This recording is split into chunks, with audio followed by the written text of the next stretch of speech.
Hello and welcome back to the Top 2 Inches Rugby podcast. This is episode 37, as ever brought to you by I Spy Surveys, the go-to specialist survey and inspection company based in Exeter, Devon. So where do I start? I guess I need to start with an apology. Obviously, last week's episode was pretty brutal. We obviously had some significant technical difficulties, as Brutal Bob politely made you aware of before the start of the episode.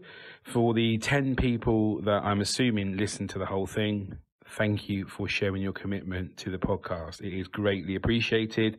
I have had some virtual lessons with Bob on how to record a podcast. So hopefully this week there will not be any difficulties. However, modern technology dictates that sometimes things do go a little bit awry. But fingers crossed it won't be happening this week. So what is going to be on this episode? The final round of the Gallagher Premiership, or Super Saturday, as we like to call it, took place over the weekend. So Ollie will be here to give his review on the games, what happened, what went down, and what his thoughts are.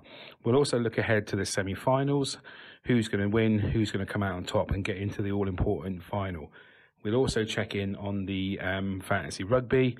Was it a good week for me? Yes, it actually was for once, which is nice. Sarries Watch, the first round of the playoffs to get into the Premiership next season took place over at Ealing, I think it was.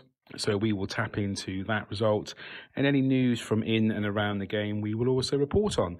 Anyway, I've waffled on enough. Let's just crack on with this episode. Hello, mate. I am good. How are you? Not too bad at all. Not too bad at all. Thank you. I've already apologised in introduction about last week's podcast. Absolute sham of a show. Ridiculous. And obviously, you're fully aware that Brutal Bob has appropriately chastised me and given me lessons in how to be a podcast recorder. So, yeah. Play to him. I'm surprised you got off as lightly as you did, to be fair, mate. I know. So the 10 brave souls... Unacceptable. The 10 brave souls that did persevere and listen, because I think they must have listened to it again. Thank you. Thank you for your commitment to our podcast. Anyway, mate, how have you been? To be fair to them, mate, I think the stat you need to see is how long they actually listen for. Because I expect most people would have switched off after about the first few minutes. Well, no, because that was still the introduction, but probably about 2 minutes after our conversation started, they'd have off, I'd imagine. Anyway, mate, listen. Anyway, how have you been? You okay? Yeah, I'm all right, mate. Busy, but all good. Enjoying the sunshine. Had a nice beach day with the family at the weekend, so that was... I did. I nice. have to say, the photo you sent to me of you and your budgie smugglers was lovely. Yeah, I know, mate. I got a few heads turned there, I'm sure you did. Showing off the dad bod. The dad bod was out, full dad bod on display. So, yeah, I mean, obviously, mate, absolutely fantastic weekend with sun and obviously rugby. We're going to get onto the Gallagher Premiership in just a second. Super Saturday, obviously. But let's just start with the news. And let's start with a little bit of sad news, unfortunately, mate. So the former Gloucester centre, Adams, has passed away at the age of 34, terminal cancer.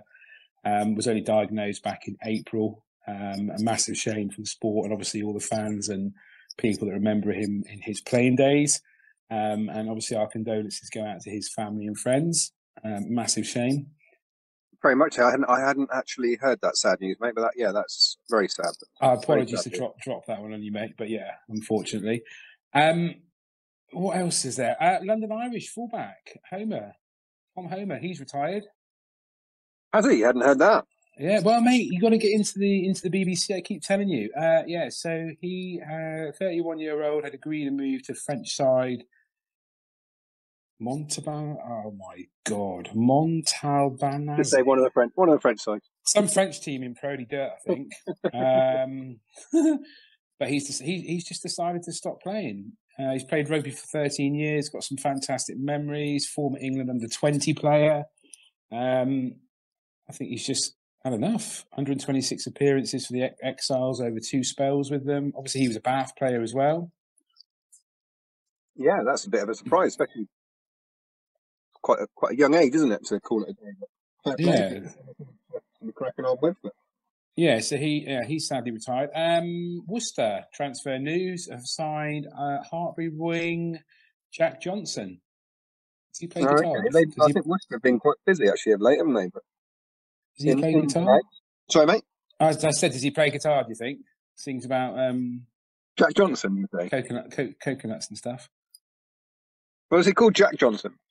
Yeah, you're not getting the joke, are you? I am. I actually, I didn't hear exactly what you said on the name, but if it's Jack Johnson, very funny, Gareth. I like it. If Brutal Bob comes back and says to me, "Your humour is," it's going to be like, Jesus. I might pack this in. Ireland captain Sexton has been left out of the squad for the summer tests. Yeah. And Earls and Healy, they've all been left out, so that's interesting. Ireland are going with some fresh blood, maybe. A bit like Eddie Jones, Fowles copying. I think some of that's, like Eddie probably going to do the same, isn't it? Resting some of the senior guys, isn't it? Yeah, absolutely. But probably the big news story is the Pro 14 has been renamed. Would you like to have a quick guess at what it's called? No, I don't want to even try and guess, mate, to be honest. Okay, so it has become the United Rugby Championship. Of course as South African sides join the tournament. I honestly thought they were already part of it, but Sharks, Stormers, Lions and Bulls will play along. There's 12 existing sides from Ireland, Italy, Scotland and Wales in a 16-team league. So that's interesting. Fair play. I'd imagine that's pretty much Leinster taking that crown again, I guess. Yeah, I don't know that much about the South African side strength-wise, but Leinster obviously being the strongest, the original side, aren't they? So we'll have to see how that pans out. That's the start, obviously, next season. That is about it on the news. Have you got any rumours? Because I've got a rumour for you. I've got what appears to be a fairly solid Leicester Tigers rumour. I don't know if you've heard anything on the Tigers. I have heard a Leicester Tigers rumour. How the hell have you heard this one then? Go on, tell me. Let's see if we know what we're talking about. Mike Ford has been given the boot, apparently. I don't know if you've heard that. I have heard that, but that was not the rumour that I was thinking about. That's Mike Ford's been given the boot, and apparently Kevin Simfield coming in instead. Yeah, the rugby league guy. Which could link him with the rumours about George Ford potentially departing as well, wouldn't it? Yeah. Normally only hangs around if Daddy's there, doesn't he? Well, absolutely. He was at Bath and obviously went to Bath, and Daddy got booted out, and he left Bath. Kevin Simfield, fantastic rugby league player, obviously an absolute legend of the game. Bit left field, not sure where he fits in with the whole Leicester kind of ethos. I'm not quite sure what his role is going to be in there, and what is his experience like at rugby union? Because obviously he's a league man, isn't he? Yeah, exactly, man. I can't answer comment any further on that because I'm the same. I don't know anything other than his rugby league background, so I'm assuming he's obviously been through some coaching qualifications and the like, but haven't had a chance to look into that anymore. But I don't think it's actually officially confirmed by the club yet, is it? I think it's just a fairly solid rumour at this stage. Yeah, I think is as well. I had actually heard that rumour a couple of weeks ago, but I wasn't. Again, it was all a bit poo-pooed, and I wasn't 100% sure if that was something that was going to happen. So, no, actually, the Leicester Tigers rumour that I was referring to is that they are going after Tom Curry. Good luck to them. Out of contract with Sale next season, I think it is, and they are looking to entice him away from Sale and come into the best club in the league, Tigers. Well, do you think? I think that one might definitely stay a rumour, to be fair. Do you think if they don't get Tom, they might go for Ben because they're obviously twins? I don't know, mate. But I'd be very, very surprised if either of the Currys made that move. To be fair, but they're fairly big Sale guys, aren't they? And they've been with that club a long time. But Sale are, as far as sort of squad and development and where they are on their journey, they're further ahead than Tigers at this stage, aren't they? So they're actually genuinely challenging for brutal silverware this season, aren't they? Tigers. Mm. Well, to be fair, Tigers could have got probably should have got the European Challenge Cup, shouldn't they? But yeah, let's just remember where we finished in the league above Bath. I think that's fair. not that it makes a difference, does it? No, not really. 7th or 8th or 6th. Yeah, we're all playing in Europe next season. I can't attribute it to this rumour other than hear it on another podcast. But is Scotty Robinson coming to Bath as director of rugby? Has the Somerset Times recorded this anywhere? I haven't heard that from any of my sources, mate. But I'd be surprised. I'd be surprised as well, because he's in line. He's got to be in line to be the next All Black coach, isn't he? At some point. Yeah, but whether that's sort of imminent, because I don't think they're going to probably not going to make a change this close to the World Cup, are they? It's No. like 2 years out from the World Cup, but no, I don't.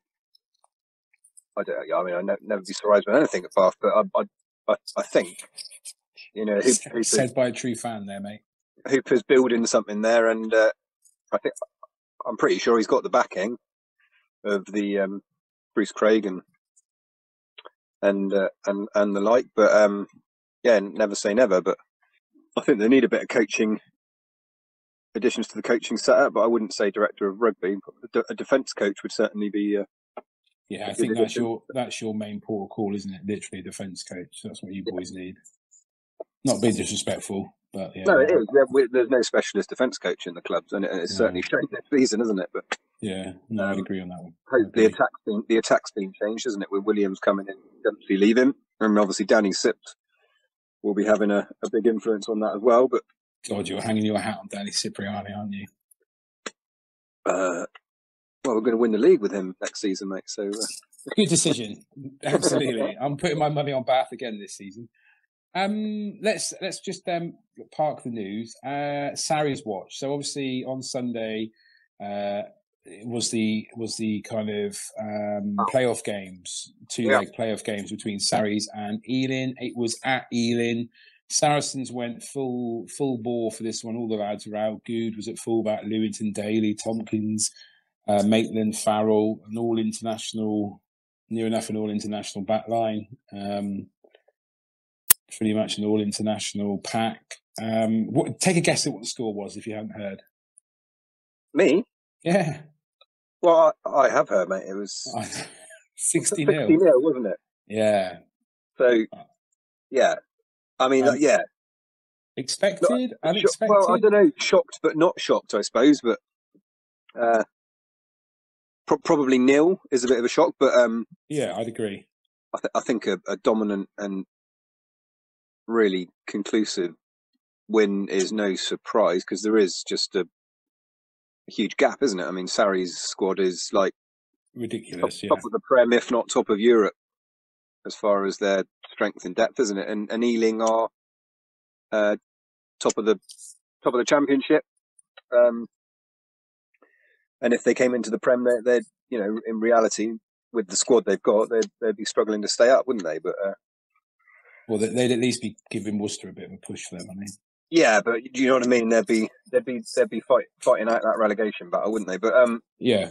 So shocked, but not shocked. But I don't know. It's just it's almost a bit of a the whole thing, doesn't it? I don't know if it does the Championship any favours or not. No, exactly. And it's if I was Ealing now, I'd be thinking I can't be asked to play next week. Yeah, we're just going to get our asses handed to us again. What's the point? Yeah, and then how do Sarries?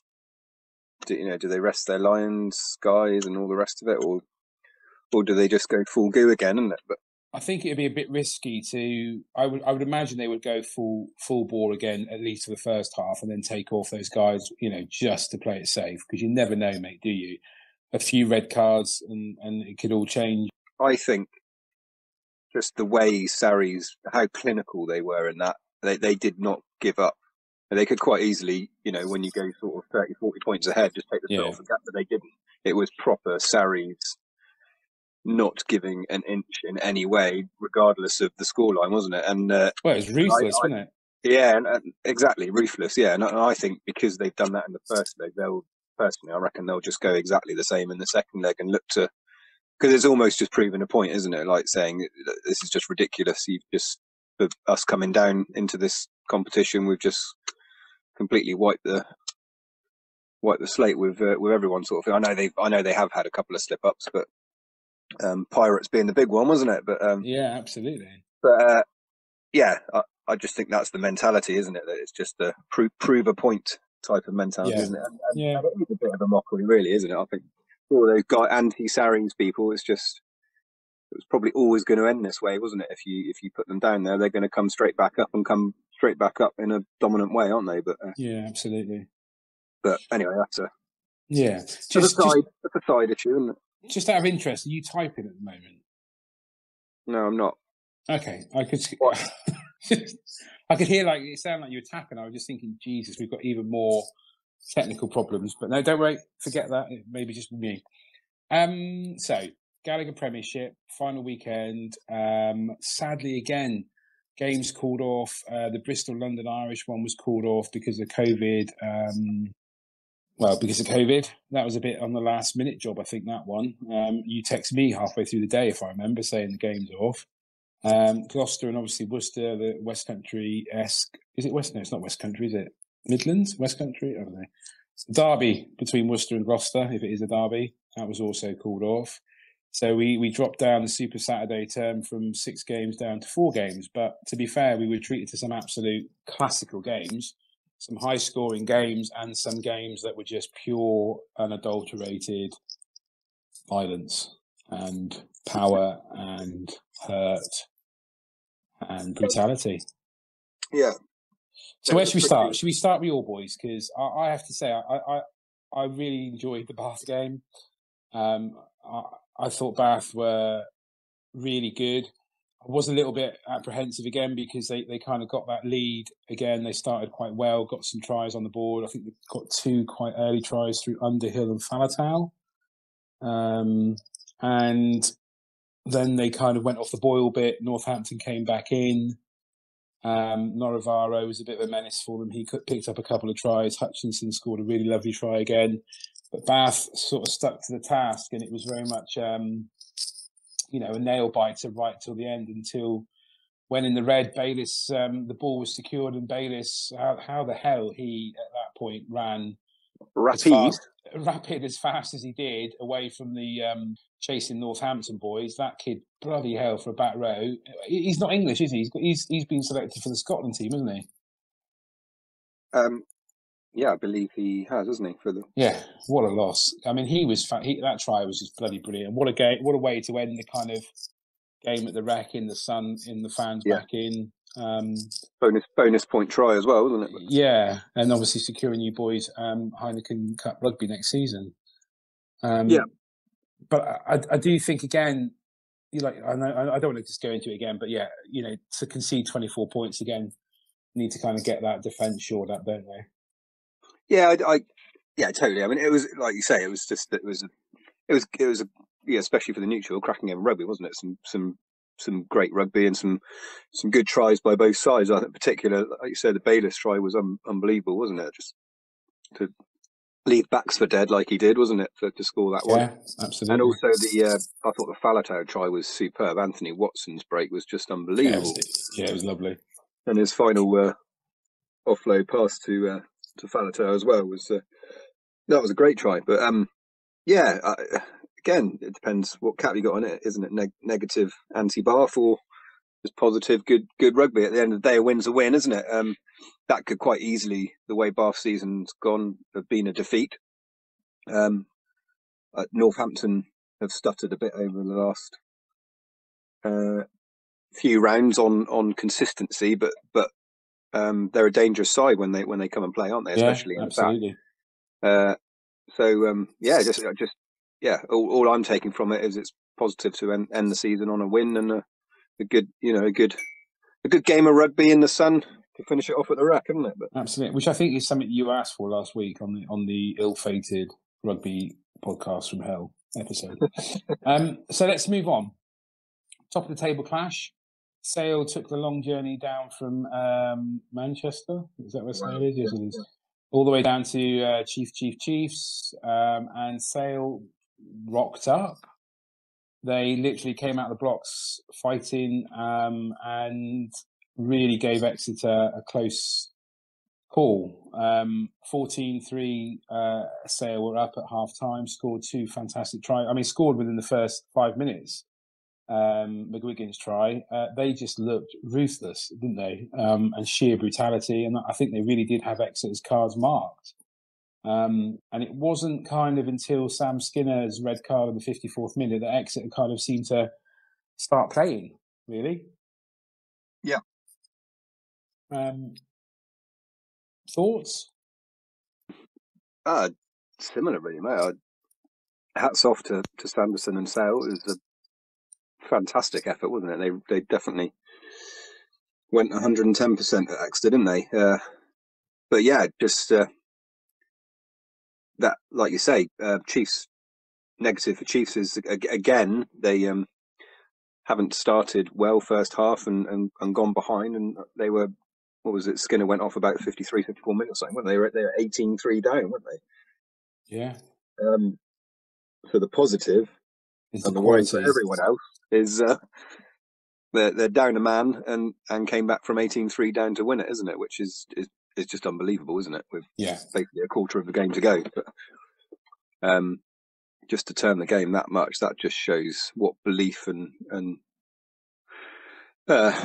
power and dominance that we know they have inside them. But it's still there, isn't it? If anyone ever doubted that. Yeah. So yeah, for me anyway, Chiefs are still the favourites for the title and the ones to beat. But okay, cool. Let's just we'll come on to that, because obviously we know we'll do predictions. In just a second, because there's be some interesting talking points around the Exeter Sale game. So Harlequins, Newcastle again, long journey down from up north to south, came down to Quins. There's not much point in talking about this one much. It was a typical Quins games where they scored lots of tries, conceded a few, but came out on top, winning 28-12 at half time, 54-26 overall. Some cracking tries, some really intricate plays from Quins, and that's really all you can say. Yeah, I think, and probably as far as your last game before semi-final, as good as you can hope, isn't it? It was almost a bit of a training ground game, wasn't it? Training game, just a good, a relatively straightforward win, and no injuries picked up as far as I know for them. So they'll be as fresh as you can be, other than Bristol, who had a complete break, didn't they? But, yeah. I just before we move on, Radwan, another bloody amazing try. I really am hoping he is in the England team. I know obviously he's in the squad, but I just think he should be given a chance to show what he can do. Yeah, I agree. Yeah. And then the Tigers game. Rico Arena, we've not won there in 6 years, I think it is. 24-21 at half time. Really enthralling game. Tigers come out on top 38-31. Some really lovely tries scored.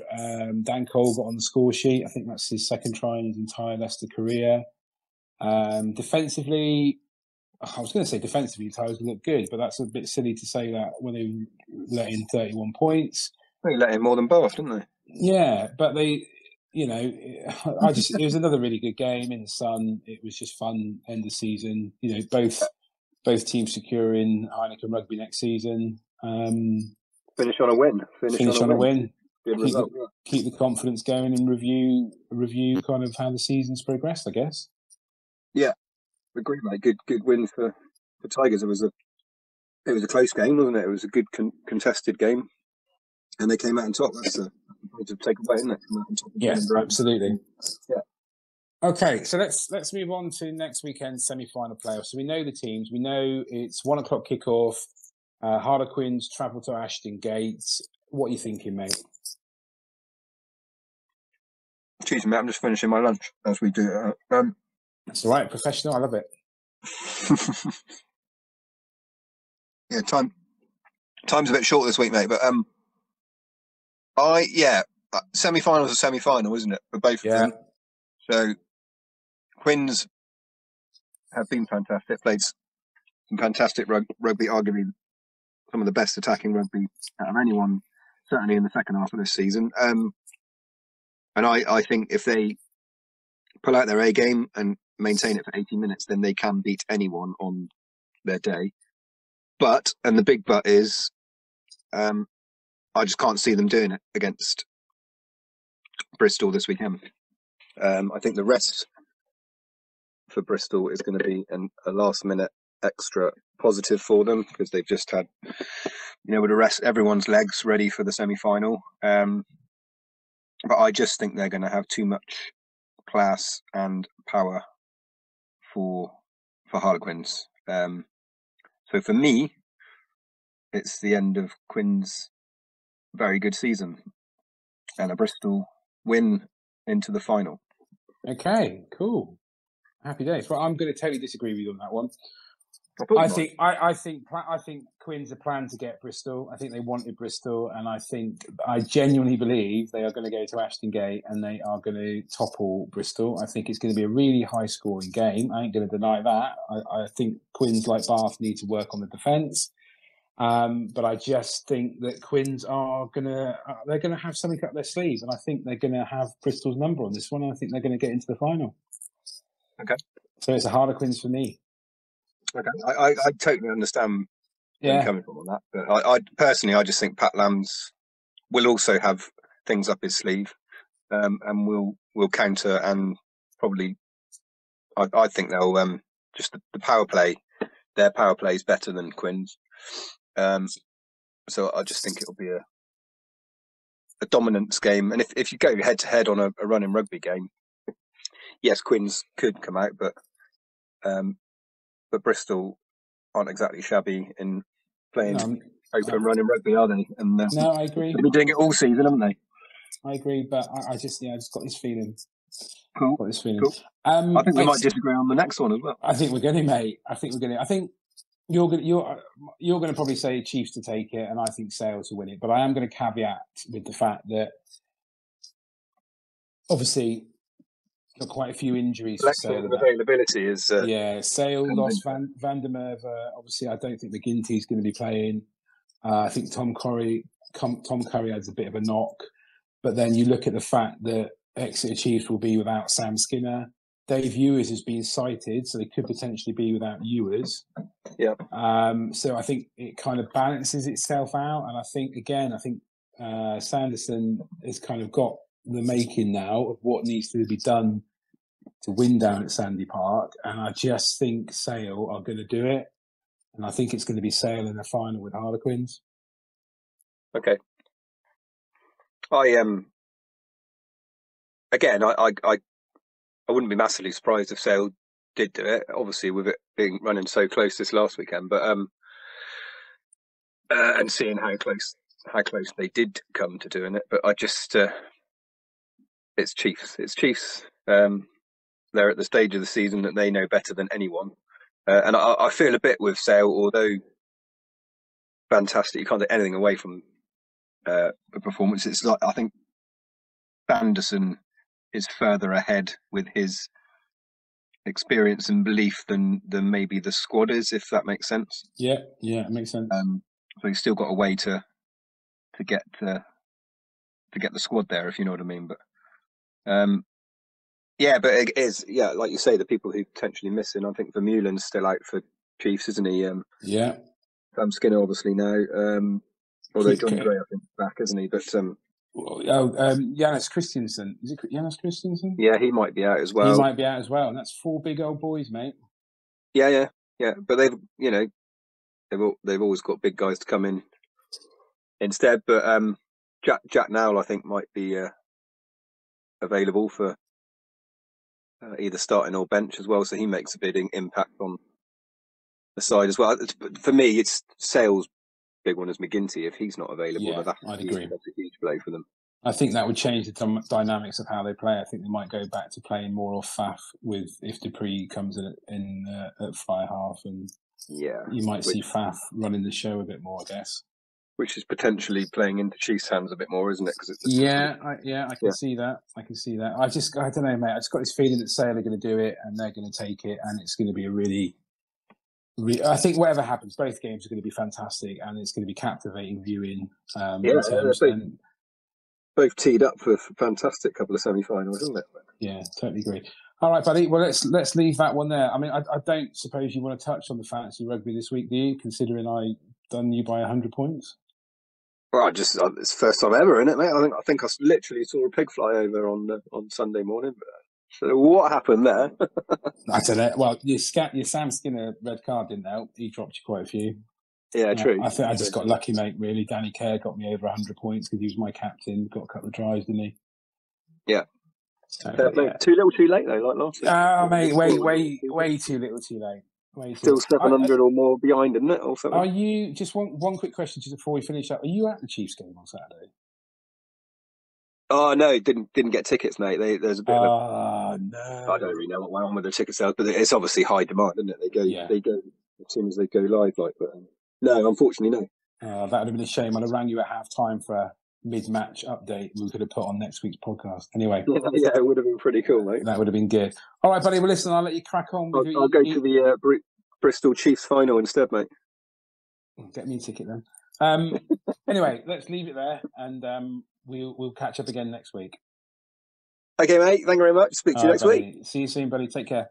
Cheers. Bye. So that was episode 37. Thank you once again for tuning in and listening to our podcast. Thank Christ this week has gone okay. We'll obviously be back next week with the semi-finals from the Gallagher Premiership.